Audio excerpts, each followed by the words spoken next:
जय श्री राम जी भक्तों, आज आप सुनेंगे श्री रामचरितमानस जी के अयोध्या कांड का 210 नंबर का दोहा। जैसा कि आप हर दिन 3 दोहा सुनते हैं और इसके अंदर जितनी चौपाइयाँ आएंगी सारी चौपाइयों को अर्थ के साथ सुनाऊंगी। तो शुरू करते हैं, आप ध्यान से सुनिए। हम आरंभी हरि कथा तुम निर्वाहन आय सुवासन लीजिए सुनहु बीर हनुमान सियावर रामचंद्र की जय। बोलो बजरंग बली की जय, बोलो सब देवी देवों की जय। पुलक गात हिय राम सिय सजल सरोरुह नैन करि प्रणाम मुनि मंडली बोले गद गद बैन। श्री राम। भरत जी का शरीर पुलकित है, हृदय में श्री सीताराम जी हैं और कमल के समान नेत्र प्रेमाश्रु के जल से भरे हैं। वे मुनियों की मंडली को प्रणाम करके गदगद वचन बोले। मुनि समाज और तीरथ राजू साचहु शपथ अघाई अकाजू एहि थल जो किछु कही बनाई एहि सम अधिक न अघधमाई। मुनियों का समाज है और फिर तीर्थ राज है, यहाँ सच्ची सौगंध खाने से भी भरपूर हानि होती है।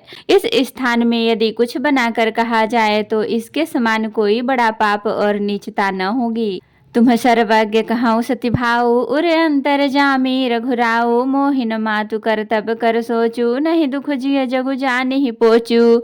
मैं सच्चे भाव से कहता हूँ, आप सर्वज्ञ हैं और श्री रघुनाथ जी हृदय के भीतर की जानने वाले हैं। मैं कुछ भी असत्य कहूँगा तो आपसे और उनसे छिपा नहीं रह सकता। मुझे माता कैकेयी की करनी का कुछ भी सोच नहीं है और न मेरे मन में इसी बात का दुख है कि जगत मुझे नीच समझेगा। नाहि न डरु बिगिरे ही परलोक पितहु मरन कर मोहि न शोकु। सुकृत सुजस भरी भुवन सुहाए लक्ष्मण राम सरिस सुत पाए। न यही डर है कि मेरा परलोक बिगड़ जाएगा और न पिताजी के मरने का ही मुझे शोक है, क्योंकि उनका सुंदर पुण्य और सुयस विश्व भर में सुशोभित है। उन्होंने श्री राम लक्ष्मण सरीखे पुत्र पाए। राम बिरह तजि तनु छन भंगु भूप सोच कर कवन प्रसंगु। राम लखन सिय बिनु पग पनहि करे मुनि बेस फिरहि बन बनहि।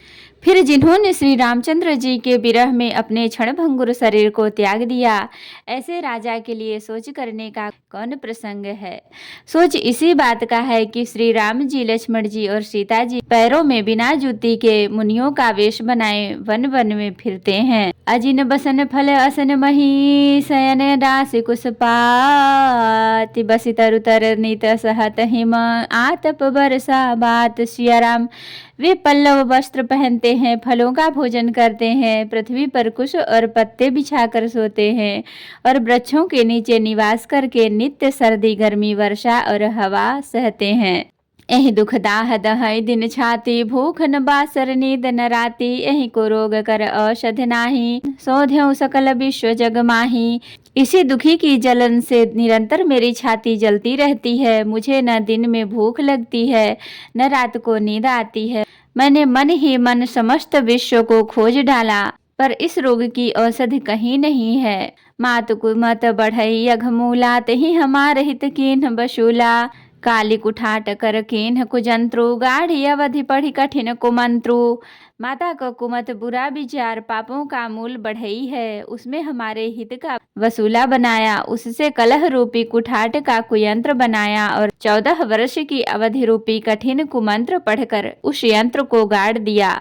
यहाँ माता का कुविचार बढ़ई है, भरत को राज्य वसूला है। मोहि लगी यह कुठाट तही ठाटा घाले से सब जगु 12 बाटा। मिटई को जोगु राम फिर आए बसई अवध नहीं आन उपाय। मेरे लिए उसने यह सारा कुठाट बुरा साज रचा और सारे जगत को 12 बाट छिन्न भिन्न करके नष्ट कर डाला। यह कुयोग श्री रामचंद्र जी के लौट आने पर ही मिट सकता है और तभी अयोध्या बस सकती है, दूसरे किसी उपाय से नहीं। भरत बचन सुनि मुनि सुख पाई सबहि कीन्ह बहु भांति बढ़ाई। तात करहु जनि सोच अभिषेखी सब दुख मिटहि राम पग देखी। भरत जी के वचन सुनकर मुनि ने सुख पाया और सभी ने उनकी बहुत प्रकार से बड़ाई की। मुनि ने कहा, हे तात अधिक सोच मत करो, श्री रामचंद्र जी के चरणों का दर्शन करते ही सारा दुख मिट जाएगा। करि प्रबोध मुनिवर कहू अतिथि प्रेम प्रिय हो, कंद मूल फल फूल हम देहु लेहु करि छोहु सिया राम। इस प्रकार मुनि श्रेष्ठ भरद्वाज जी ने उनका समाधान करके कहा, अब आप लोग हमारे प्रेम प्रिय अतिथि बनिए और कृपा करके कंद मूल फल फूल जो कुछ हम दे स्वीकार कीजिए। सुनि मुनि बचन भरत हिय सोचु, भयो को अवसर कठिन सकोचु। जानी गरुई गुरु गिरा बहोरी, चरण बंदी बोले कर जोरी।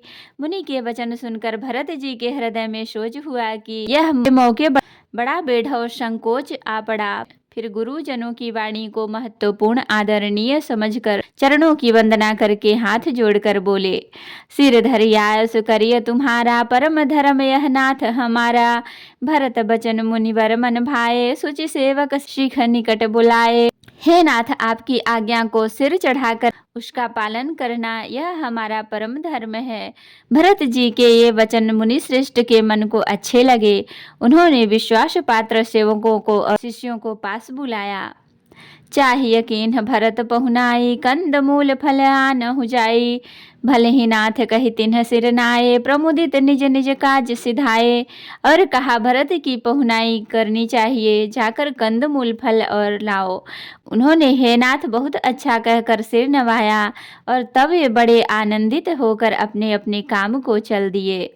मुनि ही सोच पाहुन बड़ नेवता, तस पूजा चाहिए जस देवता। सुनि रिधि सिधि निमादिक आई, आयस होय सुख करहि गोसाई। मुनि को चिंता हुई कि हमने बहुत बड़े मेहमान को न्योता है, अब जैसा देवता हो वैसे ही उसकी पूजा भी होनी चाहिए। यह सुनकर रिद्धियां और अणिमादिक सिद्धियां आ गईं और बोली, हे गोसाई, जो आपकी आज्ञा हो सो हम करें। राम बिरह व्याकुल भरतु, सानुज सहित समाज पहुनाई करे रहूं श्रम। कहा मुदित मुनिराज सिया राम। मुनिराज ने प्रसन्न होकर कहा, छोटे भाई शत्रुघ्न और समाज सहित भरत जी श्री रामचंद्र जी के विरह में व्याकुल हैं। इनकी पहुनाई आतिथ्य सत्कार करके इनके श्रम को दूर करो। तो भक्तों, आज के लिए इतना ही। कथा विसर्जन होत है, विदा हूँ हनुमान। राम लखन सीता सहित सदा करहु कल्याण। कहूँ दंडवत प्रभूषण, तुम ही कहूँ कर जोर। बार बार रघुनाथ कहीं, सुरत करायहु मोर। नाथ एक बर मांग्यऊ, सोई कृपा कर देहु। जन्म जन्म प्रभु पद कमल, कबहु घटे जनि नेहु। सियावर रामचंद्र की जय, बोलो बजरंगबली की जय, बोलो सब देवी देवों की जय। तो भक्तों, अगर वीडियो पसंद आई हो तो लाइक करें, शेयर करें, कमेंट करें और सब्सक्राइब भी कर लें, ताकि मेरी हर वीडियो आपको आसानी से मिल सके। जय श्री राम जी भक्तों, आपका दिन शुभ हो।